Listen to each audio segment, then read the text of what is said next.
నమస్కారం. బీఆర్కే భక్తి ఛానల్ కి స్వాగతం. నేను మీ కీర్తి. ఈ రోజు మనతో పాటు ఉన్నారు ప్రముఖ జ్యోతిష్య పండితులు బ్రహ్మశ్రీ సుభాష్ శర్మ గారు. గురుగారు మనతో పాటు ఉన్నారు. గురుగారిని అడిగి మనకున్న సందేహాలు తెలుసుకుందాం. నమస్కారం గురుగారు. గురుగారు, చేతబళ్ళు నిజంగా చేతబళ్ళు అనేవి ఉంటాయా? ఉంటే చేతబళ్ళు చేసిన వారికి అంటే వీళ్ళు చేతబడి చేశారు వీళ్ళకి అంటే వాళ్ళకి వాళ్ళ దగ్గర ఎలాంటి లక్షణాలు కనిపిస్తాయి మనకు, ఇంకొకటి దానికి ఏమన్నా పరిహారం ఉంటుందా అనేది కొంచెం క్లియర్ గా మాకు ఎక్స్ప్లెయిన్ చేసి చెప్పండి. ఇది అందరికి ఉన్న డౌట్. చాలా మంచి ప్రశ్న. అంటే అందరికీ కాదు, చాలా మందికి ఉంటూ ఉంటాయి. అంటే ఇప్పుడున్నటువంటి ఈ జనరేషన్లో ఇవి నమ్మడమే చాలా కష్టం. నిజంగా ఇప్పుడున్నటువంటి చాలా మంది ఏంటారంటే ఇవి నిజంగా ఉంటాయా, ఇవన్నీ నమ్మకూడదు, ఇవన్నీ కూడా అవాస్తవాలని చెప్పేసి కొట్టి పరేసే వాళ్ళు చాలా మంది ఉంటారు. నిజానికి బ్లాక్ మ్యాజిక్ అంటే అర్థం ఏంటంటే మీరు అన్నట్టుగా దానికి అనేక రకాల పేర్లు ఉన్నాయి. అనేక పేర్లతో దాన్ని అనేక కోణాల వైపు విస్తరించారు. మీరు అన్నట్టుగా చాతబడులు అంటారు, బాణామతులు అంటారు, చిల్లంగులు అంటారు, బ్లాక్ మ్యాజిక్ చేశారు అని అంటారు, క్షుద్ర ప్రయోగం చేశారు అని అంటూ ఉంటారు. ఇలా అనేక రకాల పేర్లు. కానీ అవన్నీ ఒక దగ్గర చేరిస్తే ఏంటంటే మనిషి అబ్నార్మల్గా బిహేవ్ చేస్తున్నాడు అన్న సంకేతమే ఈ బ్లాక్ మ్యాజిక్ అని అర్థం ఉంటాం. ఎగ్జాంపుల్గా చెప్తానమ్మా. ఇప్పుడు ఒక కుటుంబంలో ఒక భార్యాభర్తలు కానివ్వండి, ఒక కుటుంబంలో ఒక వ్యక్తి చాలా నార్మల్గా కొన్ని రోజుల పాటు అతడు చూస్తే అతని బిహేవియర్ ఏంటో మనకు అర్థమైపోతుంది. అదే కొన్ని రోజుల తర్వాత అతని బిహేవియర్ ఏదో మార్పు వచ్చేసింది, పిచ్చి పిచ్చిగా ప్రవర్తన చేస్తున్నాడు, తనలో తానే మాట్లాడుకుంటున్నాడు, లేదా తల్లిదండ్రులు అంటే పడట్లేదు, అయిన వాళ్ళ మీద శత్రుత్వం చూపిస్తున్నాడు, లేనిపోని మాటలు అంటున్నాడు, ఒక అబ్నార్మల్గా బిహేవ్ చేస్తున్నాడు, అయిన వాళ్ళతో దూరముగా ఉంటున్నాడు, చీకట్లో ఉంటున్నాడు అన్నదానికి కొన్ని సంకేతాలు ఉంటూ ఉంటాయి. అలాగే పౌర్ణమి, అమావాస్య ఈ తిథులు వచ్చాయి అని అంటే కనుక ఆ వ్యక్తి అబ్నార్మల్గా బిహేవ్ చేస్తుంటాడు. కొట్టడము, తిట్టడము, రక్కడము, లేదు అని అంటే ఎవరినైనా హింసించడము. ఇలాంటి పౌర్ణమి అమావాస్య రోజే వాళ్ళు అలా బిహేవ్ చేయడానికి కారణం ఎవరైతే బ్లాక్ మ్యాజిక్ అనేటటువంటిది చేస్తారో ఆ పౌర్ణమి అమావాస్య వచ్చినప్పుడు బాడీలో అనేక రకాలైనటువంటి చంచలమైనటువంటి విధానాలు ఏర్పడుతూ ఉంటాయి. ఎప్పుడైనా గుర్తుపెట్టుకుని, పౌర్ణమి అమావాస్య ఎలాగైతే సముద్రానికి ఆటుపోట్లు ఎలాగైతే పెంచుతుందో మానవ శరీరంలో కూడా పౌర్ణమి అమావాస్య యొక్క తత్వాలు మనిషి మీద కూడా అదే రకమైనటువంటి ప్రభావాన్ని చూపిస్తాయి.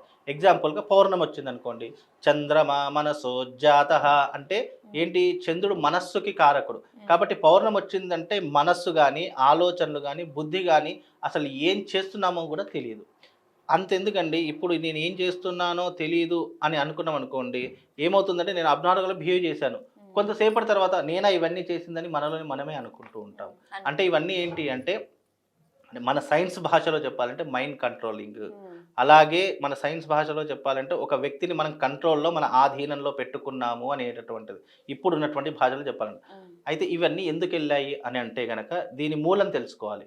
పూర్వకాలంలో ఏంటి అంటే ఒక బలవంతుణ్ణి ఎదుర్కోవడానికి మనకు శక్తి లేనప్పుడు ఆ బలవంతుణ్ణి, అతని వల్ల మనకి ఏదైనా నష్టం జరిగింది, అతని వల్ల మనకు అన్యాయం జరిగింది, అతని వల్ల మనకు బాధ కలిగింది, అతని వల్ల మనం ఏదైనా నష్టపోయాము అని అనుకున్నప్పుడు అతన్ని ఎదిరించే శక్తి మన దగ్గర లేదు అనుకున్నప్పుడు మనం ఏం చేస్తాము, ఇతని దగ్గరికి వెళితే ఇతని యొక్క ఏదో ఒక ప్రయోగం ద్వారానో, మంత్రశక్తి ద్వారానో, దేని ద్వారానో అతన్ని నష్టపరచాలి, లేదా అతన్ని చంపేయాలి, లేదా అతన్ని ఏదో రకంగా నాశనం చేయాలి అనేటటువంటి విధానం నుంచి వెళ్ళినటువంటివే ఈ శక్తులన్నీ కూడా.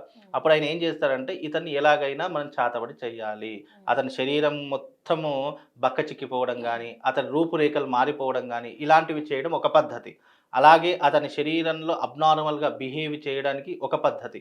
ఇలా ఈ యొక్క విధానాల్లో అనేక పద్ధతులు ఉంటాయి. అంటే నిజంగా చేతబడి చేసి చంపగలిగే అంత 100% ఉన్నాయి, 100% ఉన్నాయి. లేవు అనేటటువంటి ఆస్కారమే లేదు. అంతెందుకండి, ఒక మనిషి యొక్క వాడినటువంటి వస్తువులు కానివ్వండి, అతని ఫోటో, అతని వస్త్రము, లేదా అతను వాడినటువంటి ఏదైనా వస్తువులు తీసుకొని వెళ్ళి కూడా ఇప్పటికీ కూడా చేసేటటువంటి విధానాలు శాస్త్రం నందు చాలా ఉన్నాయి, చేసేటటువంటి వారు కూడా ఉన్నారు. మనకి ఈ హెయిర్ అంటే వెంట్రుకలు ఒకటే వాడతారని విన్నాం. లేదు, అంటే దీంట్లో ఎట్లా ఉంటుందంటే మంత్ర ప్రయోగం ఉంటుంది, యంత్ర ప్రయోగం ఉంటుంది, క్షుద్ర ప్రయోగం, 3 రకాల పద్ధతులు ఉంటాయి మనకు తెలిసింది. కానీ దీని అంతర్గతాన్ని మూలంలోకి వెళితే అనేక రకాలైనటువంటి పద్ధతులు ఉంటాయి. కేవలం దీంతోనే కాదు, మనము ఒక వ్యక్తి ఇక్కడ కూర్చొని ఎక్కడో ఉన్నటువంటి వ్యక్తిని కూడా మన కంట్రోల్లోకి, మన ఆధీనంలోకి తెచ్చుకునేటటువంటి విధానాలు కూడా మంత్రశక్తికి ఉంటాయి. అలాగే తంత్రశక్తి అంటే అర్థం ఏంటి అంటే, అతని వస్తువులను తీసుకొని ఈ వ్యక్తికి మనం ప్రత్యేకంగా ఈ వ్యక్తికి మనం మైండ్ డైవర్ట్ చేయాలి, ఇతను పిచ్చి పట్టే వాళ్ళ చేయాలి, అసలు ఈ సమాజంలో ఇతను బ్రతకకూడదని చెప్పి చేసేటటువంటి లక్షణాలు కూడా కొన్ని ఉంటూ ఉంటాయి. అంతెందుకండి, వైఫ్ అండ్ హస్బెండ్ రిలేషన్ ఉంది. ఆ వైఫ్ అండ్ హస్బెండ్ రిలేషన్లో వాళ్ళిద్దరు చాలా అన్యోన్యంగా ఉన్నారు. ఒకానొక సందర్భంలో వాళ్ళిద్దరికీ ఏదో రకమైనటువంటి వైరం ఏర్పడింది అనుకోండి, లేదు భార్యను చూస్తే భర్తకు కోపం వస్తుంది, లేదా భర్తకు చూస్తే భార్య కోపం వస్తుంది, వాళ్ళిద్దరికి ఒకరినొకరు పడతలేదు అంటే అప్పటి వరకు అన్యోన్యంగా ఉన్నటువంటి వ్యక్తులు కూడా ఒక్కసారిగా విడిపోయారంటే బికాజ్ వాళ్ళ మీద ఏదో ఒక ప్రయోగం జరిగింది అని అర్థం చేసుకోవాలి. మళ్ళీ ఆ ప్రయోగం చేసే వాళ్ళు ఎవరు ఉంటారు? మన బంధువులు, మన ఇంట్లో ఉన్న వాళ్ళు, మనకు తెలిసినటువంటి వాళ్ళు, లేదు అంటే అయిన వాళ్ళు, వీళ్ళే చేస్తారు. బయట వాళ్ళు ఎవ్వరూ కూడా చెయ్యరు. ఎందుకంటే అవి ఎక్కడి నుంచి పుట్టుకొస్తుంటే ఈర్ష్య, అసూయ, ద్వేషం నుంచి అవన్నీ పుట్టుకొస్తాయి.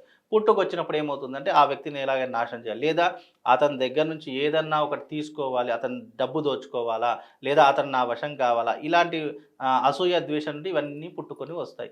కానీ ఇవి జరిగినప్పుడు మాత్రం మనిషి అబ్నార్మల్‌గా బిహేవ్ చేస్తాడు. అంతెందుకండి, ఒకవేళ అవి జరిగినాయి అని తెలుసుకోవడానికి అనేక రకాల మార్గాలున్నాయి. ఒకవేళ ఎవరి మనిషి మీద అలాంటివి జరిగింది అంటే వెంట్రుకలు ఊడిపోతూ ఉంటాయి. అలాగే శరీరం అంతా కూడా నల్లబడిపోతూ ఉంటుంది. అలాగే శరీరం అంటే దృఢంగా ఉన్నటువంటి వ్యక్తి కూడా, ఒక 100 కిలోలు బరువు లేపేటటువంటి వ్యక్తి కూడా ఒక 10 కిలోలు కూడా బరువు లేపలేడు. అలాగే శరీరం అంతా కూడా బక్కచిక్కిపోతూ ఉంటుంది. అస్థిపంజరంలా మారిపోతూ ఉంటుంది. అందంగా ఉన్నటువంటి వ్యక్తి కూడా అందవికారంగా మారిపోతూ ఉంటాడు. అలాగే ఏదైనా పని చేస్తున్నాడంటే ఆ పనిలో నిమగ్నం ఏమీ ఉండదు. ఆలోచనలు ఎటో వైపు వెళ్తాయి, చెడు వైపు వెళ్తూ ఉంటాయి. ఎప్పుడు తనలో తానే ఇలా అనేక సంకేతాలు దీంట్లో ఇమిడీకృతమై ఉంటాయి. అంటే ఈ చేతబడి చేస్తారు కదా, హ్మ్. వాళ్ళని ఎన్ని రోజులలో చంపే అవకాశం ఉంటుంది? చనిపోవచ్చు అతను. అది ఆయా Spot లో ఉంటుందా? అయితే దీంట్లో ఎట్లా ఉంటుందంటే, ఆయా ప్రయోగాల వల్ల ఏం ప్రయోగం జరిగింది, ఎలాంటి ప్రయోగం జరిగింది అని తెలుసుకుంటే దాని యొక్క బిహేవ్ చెప్పవచ్చు. ఎందుకంటే దీంట్లో అనేక రకాలు ఉంటాయమ్మా. ఇప్పుడు మనిషిని లేవకుండా చేయడం ఒక పద్ధతి, మనిషి పని చేస్తున్నా కానీ మైండ్ డైవర్ట్ చేయడం ఒక పద్ధతి, లేదా ఇద్దరు అన్యోన్యంగా ఉన్నారు అతని నుంచి దూరం అయిపోవాలి అనేటటువంటి పద్ధతులు, ఇలా అనేక రకాల పద్ధతులు ఉంటూ ఉంటాయి. దాంట్లో వాళ్ళకి ఏదైతే జరిగిందో అది జాతకాన్ని బేస్ చేసుకొని చెప్పొచ్చు. ఎందుకంటే ఎప్పుడైనా మీరు గమనించండి, ఈ సమస్త చరాచర సృష్టిలో ఏ జీవి పుట్టినా 27 నక్షత్రాల్లోనే పుడుతుంది, 12 రాసుల్లోనే పుడుతుంది. అలాగే ఈ యొక్క నక్షత్రాలు, రాసులను బట్టే మనము మనిషి యొక్క జీవితాన్ని అంచనా వేసుకుంటాం. అసలు ఈ మనిషి యొక్క భవిష్యత్తు ఏంటి, ఎంతవరకు ఇతనికి మంచి జరుగుతుంది, ఎంతవరకు చెడు జరుగుతుంది, ఇతని లైఫ్ స్పాన్ ఏంటి, ఇవన్నీ కూడా జాతకంలో తెలుస్తాయి. కాబట్టి ఆ జాతకాన్ని పరిశీలిస్తే అతని మీద ప్రయోగం జరిగిందా లేదా. అయ్యా మాకు జాతకం లేదు, మాకు అసలు ఏమీ లేదు, మా పుట్టినటువంటి వాళ్ళు ఏమీ రాయలేదు అంటే మరి ఎలా తెలుసుకోవడం అని కూడా చాలామందికి డౌట్ ఉండవచ్చు. అయితే దానికి ఏంటంటే అష్టమంగళ ప్రశ్న అని చెప్పేసి ఒక జ్యోతిష్యం ఉంటుంది. దాన్ని అష్టమంగళ ప్రశ్న జ్యోతిష్యము అంటుంటాం. ఆ వ్యక్తి ఎవరైతే దాంతో బాధపడుతున్నారా, లేదా వాళ్ళ కుటుంబ సభ్యులు ఎవరైతే విషయంలో బాధపడుతున్నారో అలాంటి వాళ్ళు అడిగినటువంటి ప్రశ్న ఆధారంగా చేసుకొని ఏ సమయంలో ప్రశ్న అడిగారు, ఏ లగ్నంలో ప్రశ్న అడిగారు, ఆ ప్రశ్నా శాస్త్రాన్ని పట్టుకొని వాళ్ళకు సమాధానం చెప్పేటటువంటి పద్ధతులు కొన్ని ఉన్నాయి.